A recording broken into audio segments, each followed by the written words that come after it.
讲到花莲马太安溪帮山湖做大水了后，目前还有5个人找无到，并当特殊队长伫咧佛祖街找到失去联络姓林翁仔某因兜的轿车，不过人到当时找无到。另外，这次学校也开始恢复上课啊，教部长陈英耀再去到灾区了解校园复原进度，也讲会和地方合作，赶紧来协助校园重建。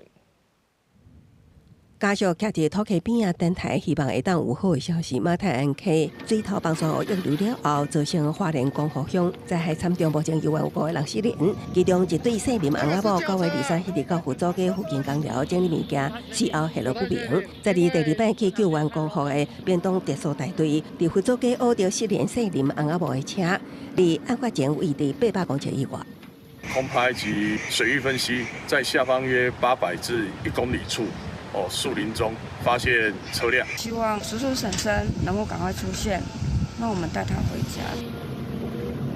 过去13继续伫轿车事故为恶，希望进一步找到翁仔某2个人。消防署继续部署东基区执行搜寻任务。今天有7部的挖土机持续在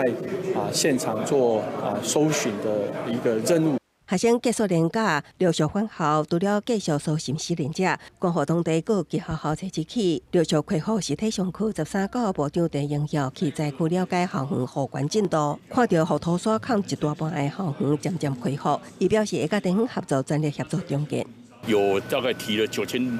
多万，将近1亿的这样的一个整个学校的许多的设备跟场域上的一些重新的一些整建，跟地方来合作，能够快速的来协助学校。国校重建进度继续推进，13恢复实体上课的光复上工，学生一个学校得到清理行列，部分学生因为这河土水引起这当请白服去学校。大量的衣服被淹没，有些衣服都沾到了泥巴，所以没办法穿。